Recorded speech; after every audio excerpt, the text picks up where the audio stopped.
आता या क्षणाची सर्वात मोठी बातमी आहे, कारण मर्सिडीज बेन्झ कंपनी यावर्षी महाराष्ट्रात 3000 कोटींची गुंतवणूक करणार आहे। उद्योग मंत्री उदय सामंत यांनी ही माहिती दिली।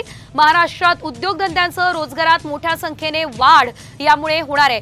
उदय सामंत यांनी ट्विट करत या संदर्भातली माहिती दिलेली आहे। मर्सिडीज बेन्झ 3000 कोटींची गुंतवणूक महाराष्ट्रामध्ये करणार आहे। तर उदय सामंत यांनी या संदर्भातली आता ही मोठी माहिती दिलेली आहे। मर्सिडीज बेन्झ 3000 कोटींची गुंतवणूक करणार असल्याने राज्यात रोजगाराच्या मोठ्या संधी उपलब्ध होऊ शकतात आणि उद्योग मंत्र्यांनी या संदर्भात ट्विट सुद्धा केलेला आहे। मर्सिडीज बेन्झ ही कंपनी आता महाराष्ट्रात 3000 कोटींची गुंतवणूक करणार आहे।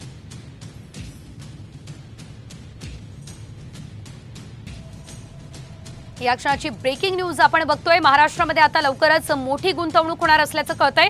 ते देखील मर्सिडीज बेन्झ या कंपनीकडून ही गुंतवणूक होणार आहे।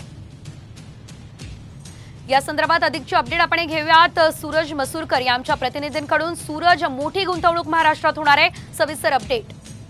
सेजल, आज उद्योग मंत्री उदय सामंत हे जर्मनी दौऱ्यावर होते आणि त्यांनी आज मर्सिडीज बेन्झ या कंपनीसोबत त्यांचा प्रतिनिधीसोबत एक बैठक घेतली आणि त्या बैठकीमध्ये यावर्षी महाराष्ट्रामध्ये 3000 कोटीची गुंतवणूक जी आहे ती करण्यात येणार आहे अशी जी माहिती आहे ती खुद्द उदय सामंत यांनी आता ट्विट करत दिलेली आहे। आणि या सगळ्या गोष्टींमुळे महाराष्ट्रामध्ये उद्योगधंद्यांसह रोजगारात मोठ्या संख्येने वाढ होणार आहे ही देखील माहिती जी आहे ती उदय सामंत यांनी ट्विट करत दिलेली आहे। आज जर्मनी दौऱ्यावरती होते उदय सामंत आणि तेव्हा जर्मनीमध्ये ही जी बैठक झाली आणि त्या बैठकीमध्ये निश्चितच धन्यवाद सूरज दिलेल्या सर्व अपडेट्ससाठी।